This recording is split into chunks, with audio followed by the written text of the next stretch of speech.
Mi nombre es Rafael Rayo Vergara, soy estudiante de la Universidad Tecnológica del Sur del Estado de México. Actualmente curso la carrera de Ingeniería en Gestión de Proyectos. De lo que le voy a hablar a continuación es sobre la materia marco legal de las organizaciones y vamos a explicarle un poco lo que es esta materia. Bueno, dentro de esta materia tocamos varios factores o varias ramas del derecho. Primero debemos definir qué es el derecho mercantil.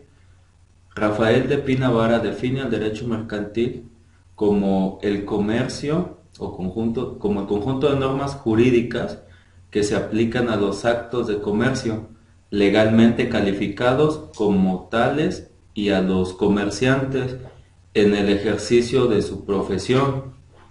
También otro autor este, que da un concepto de qué es el derecho mercantil es Roberto Mantilla Molina.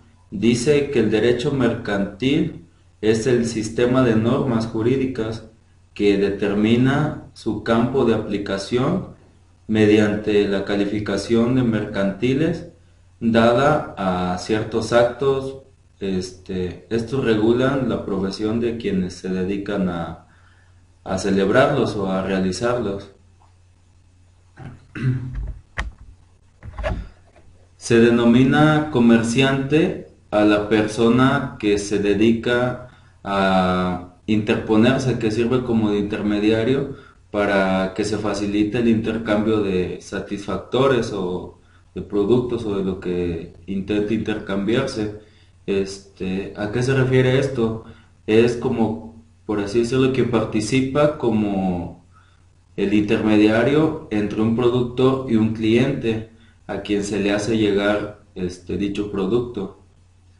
La primera actividad conocida como comercio es el trueque, donde el hombre recurrió a esta figura para satisfacer sus principios o sus principales necesidades, pero cuando utilizan el trueque no para consumir bienes y adquirirlos, sino para destinarlos a nuevos trueques o bien llevarlo a cabo, llevando los bienes de quien lo produce a quienes lo consumen.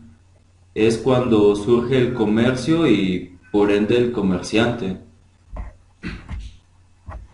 En algunos pueblos de la antigüedad, como en China, Egipto, Roma, Babilonia, entre otros, o por mencionar algunos, podemos encontrar normas aisladas del derecho mercantil.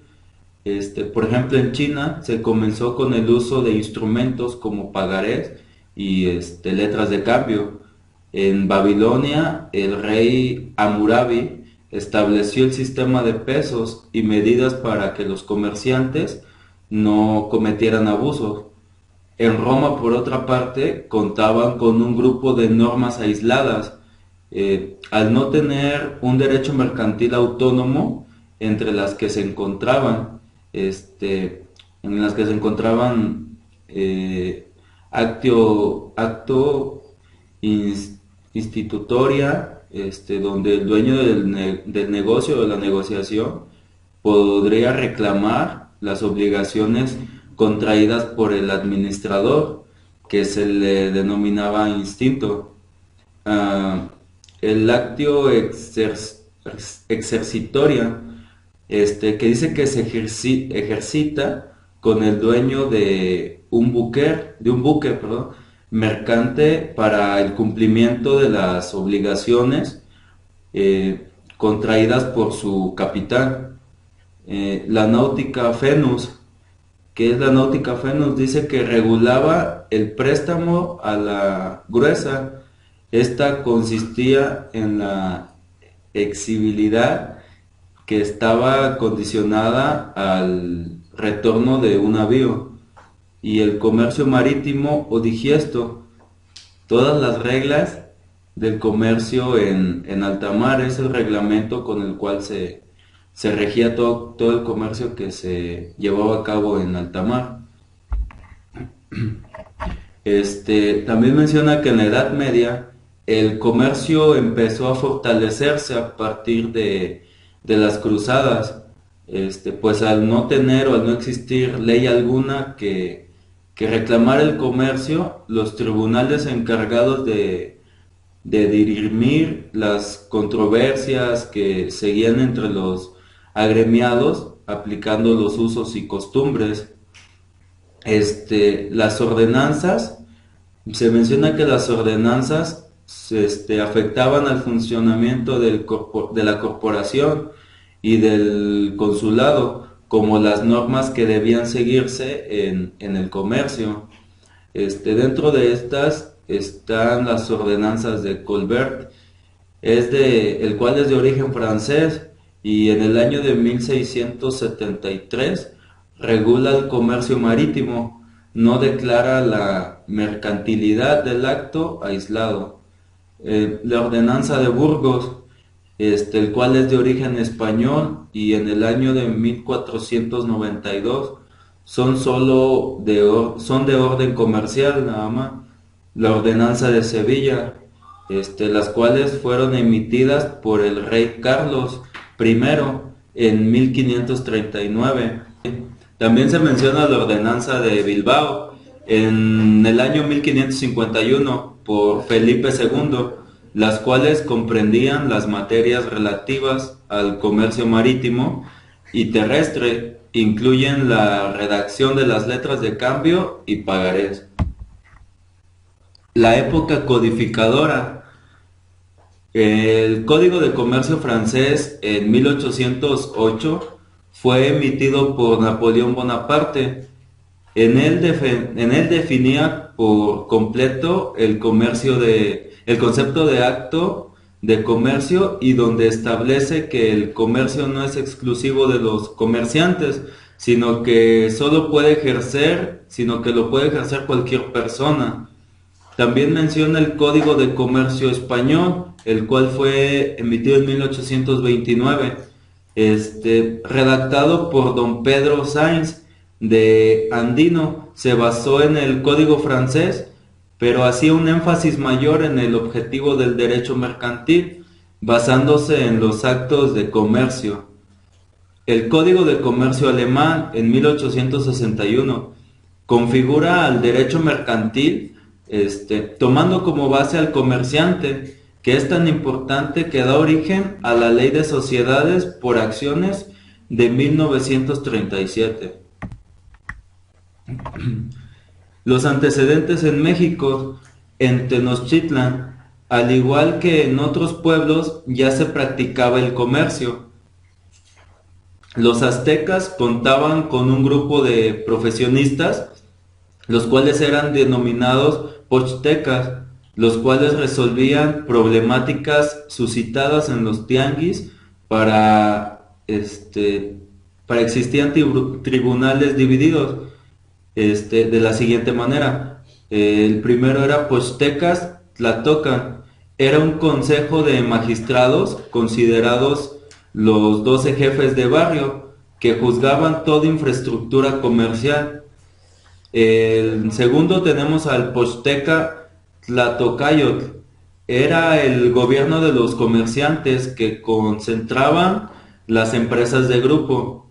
El tercero, Mixcowa Tlaitoctlat, era un consejo de magistrados que regían el mercado y vigilaban precios, pesos y medidas. En la época de la colonia o la época colonial se imponen por las fuerzas las instituciones jurídicas mercantiles españolas, las cuales eran basadas en las ordenanzas de Sevilla, Burgos y Bilbao. El Código de Comercio de 1854, en el gobierno de Santa Anna se encomienda a don Teodoso Laures la redacción de un código de comercio que constaba de 1091 artículos, aunque muy bueno para su época. Bueno, tuvo una corta duración, ya que al triunfar la revolución de Ayutla, un año y medio después, se volvió a utilizar el Código de Bilbao. Código de Comercio de 1884. Las constituciones de 1824 y 1857 facultan a los estados para tomar decisiones en la materia mercantil, pero al no hacer caso a esto, se elabora con carácter federal un nuevo Código de Comercio, el cual sería publicado el 15 de abril de 1884, comenzando a regir el 20 de julio del mismo año. El Código de Comercio de 1890, este fue promulgado por Porfirio Díaz, siendo el código que nos rige hasta el día de hoy, aunque con una serie de modificaciones, derogaciones y abrogaciones que había estado influenciado por el Código Español de 1885 y por el Código Italiano de 1882. Entre las derogaciones, como consecuencia, aproximadamente un 40% de lo contenido del código ha sido sustraído, quedando en su gran mayoría cuestiones meramente procesales. Entre las leyes especiales que regulan la materia mercantil están las siguientes: Ley General de Títulos y Operaciones de Crédito de 1932, la Ley General de Sociedades Mercantiles de 1934, Ley sobre Contratos de Seguros de 1935, Ley de Navegación y Comercio Marítimo de 1963, Ley de Quiebras y Suspensiones de Pagos de 1942. Otras leyes que han complementado el Código de Comercio son las siguientes: Ley Monetaria, Ley General de Sociedades Cooperativas, Ley Orgánica del Banco de México, Ley General de Instituciones de Finanzas, Ley General de Instituciones de Crédito y Organizaciones Auxiliares. La autonomía del derecho mercantil. El derecho mercantil se originó por la influencia e inadaptabilidad del derecho civil, para regular las relaciones nacidas del tráfico comercial. En este sentido, el derecho mercantil es un derecho especial, pues constituye un sistema de normas que contraponen al derecho civil, ya que reglamenta una categoría particular de relaciones, personas y cosas, entendiendo por otras las que la ley otorga, la calidad de mercantiles, y el derecho civil regula las relaciones jurídicas y privadas en general. Las fuentes formales del derecho. Como fuentes formales indiscutibles del derecho mercantil, encontramos a la ley mercantil, a los usos o costumbres y a la jurisprudencia. La ley mercantil se refiere o es lo que trata de una norma realizada por órganos del Estado que se encarga de regular todo lo relacionado a materia mercantil. La costumbre dice que es el modo originario de la manifestación de la voluntad social. Es el derecho mercantil. Cabe decir que es un derecho de formación eminentemente constituida o consuetudinaria, ya que gran parte de sus normas encuentran su origen en los usos comerciales. La jurisprudencia. La jurisprudencia es la interpretación jurídica de las normas jurídicas de un Estado y que prevalece en las resoluciones de un tribunal supremo o de varios tribunales superiores. Y tenemos lo que es la doctrina, que dice que se trata de aquellos estudios realizados por juristas con un propósito teórico, la finalidad de interpretar sus normas y señalar las reglas de su aplicación. Dice que es una vasta fuente formal donde el legislador y el juez se basan para crear e interpretar una norma mercantil. El acto de comercio. Actualmente no hay una definición exacta del acto de comercio, pues los expertos consideran casi imposible la formulación de un término en sí, pero sin embargo el Código de Comercio estableció en su artículo primero la solemne declaración de que sus disposiciones son aplicables solo a los actos de comercio. Sistemas legales. Como parte del concepto se tomaron criterios: el subjetivo, el objetivo y el mixto. El subjetivo, donde se establece que un acto de comercio efectuado por un comerciante será mercantil. El objetivo, el acto de comercio es en consideración a ciertos actos calificados por sí como mercantiles, con absoluta independencia del sujeto que los efectúa. El mixto dice que el mixto en nuestro Código de Comercio adopta un sistema mixto, aunque predominante, objetivo, como se desprende del artículo 75 del referido ordenamiento, ya que los actos que regula derivan su mercantilicidad de sus propias características, sin importar qué persona lo realiza, y existen otros que en cambio les otorga el carácter de mercantiles para la sola circunstancia de ser realizados por un comerciante. Sistemas del Código de Comercio. Según o de acuerdo con el artículo 75 de nuestro Código de Comercio, podemos clasificar los actos de comercio en actos esencialmente civiles, actos absolutamente mercantiles, actos de mercantilidad. Los actos esencialmente civiles, estos son actos nunca y por ninguna circunstancias son regidos por el derecho mercantil, sino por el derecho civil, como por ejemplo podría ser el derecho de familia o sucesiones, por mencionar algunos. Actos absolutamente mercantiles. Estos actos siempre y necesariamente estarán regulados por el derecho mercantil, como por ejemplo las sociedades mercantiles, los contratos mercantiles o títulos de crédito, etc.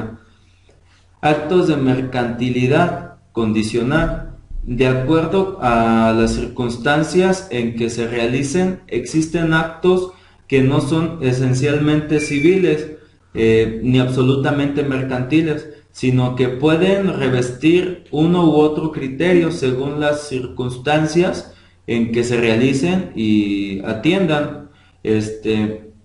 Al decir atiendan se refiere a los actos principales y a los actos accesorios o conexos.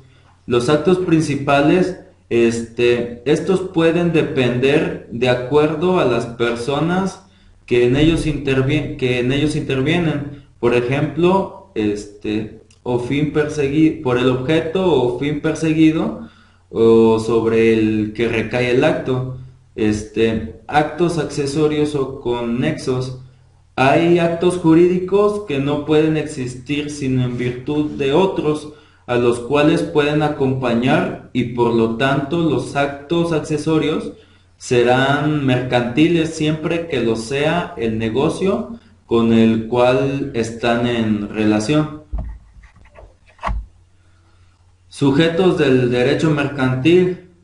Son sujetos del derecho mercantil los comerciantes, así también todas aquellas personas que accidentalmente realizan un acto de comercio u operación de comercio, aunque no tenga un establecimiento fijo, y que se encuentran sujetos a la legislación mercantil. El artículo 3 o tercero del Código de Comercio señala que son comerciantes todas aquellas personas que teniendo capacidad legal para ejercer el comercio hacen de él su operación ordinaria, las sociedades mercantiles mexicanas y las sociedades mercantiles extranjeras. Los comerciantes se clasifican en varios tipos, los cuales son comerciantes individuales, entre ellos se encuentran los nacionales y extranjeros, las sociedades mercantiles nacionales, las sociedades mercantiles extranjeras, aquellas personas que accidentalmente realicen un acto de comercio, aunque no tengan un establecimiento fijo. La persona individual, de acuerdo con el artículo 3, fracción 1 del Código de Comercio, son comerciantes las personas físicas que teniendo capacidad legal para ejercer el comercio hacen de él su ocupación ordinaria. De esta definición se puede deducir sus elementos. De acuerdo al artículo 5 de la Constitución mexicana, establece que a ninguna persona podrá impedírsele que se dedique a la profesión industria, comercio o trabajo que le acomode siendo lícito. Además, el Código de Comercio, en su artículo 5, señala que todas las personas que según las leyes comunes, Código Civil, es hábil para contratar y obligarse, y a quien la ley no se le prohíbe expresamente, tendrá capacidad legal para ejercer el comercio. El ejercicio del comercio, en el artículo 3 y 5, se establece que para ser comerciante, entendiendo que el mismo es el titular de la negociación, debe de contar con un establecimiento mercantil, empresa, almacén o tienda para poder declarar que el mismo es un comerciante. La ocupación ordinaria. Para que alguien pueda ser calificado como comerciante, es preciso que ejerza el comercio no formal, el comercio no en forma esporádica o accidental, sino de manera habitual o reiteradamente, haciendo de esta actividad un verdadero ejercicio de su profesión. El comerciante individual extranjero, de acuerdo al artículo 33 de la Constitución, establece que las personas extranjeras gozan de los mismos derechos y garantías establecidas en el artículo 5 de la Constitución. Asimismo, el artículo 13 del Código de Comercio dispone que los extranjeros son libres para ejercer el comercio, libertad limitada por lo convenido en los tratados internacionales y por lo dispuesto en otras leyes, entre las que se encuentran de modo especial y la Ley General de Población y su reglamento. Personas morales, comerciantes nacionales o extranjeras. Las personas morales organizadas conforme a alguno de los tipos de sociedades mercantiles que señala la Ley General de Sociedades Mercantiles tienen la consideración legal de comerciantes cualquiera que sea la actividad o actividades a que se dedique, independientemente de la nacionalidad, que a las propias sociedades se atribuya de conformidad con el artículo 3, fracción 2 y 3, en relación con el artículo 4 del Código de Comercio. Personas que accidentalmente realizan actividades de comercio son considerados como sujetos de derecho mercantil a aquellas personas que accidentalmente realizan actos de comercio con o sin establecimiento fijo, aunque no sean considerados en el derecho como comerciantes, quedan sin embargo sujetos por ello a las leyes mercantiles.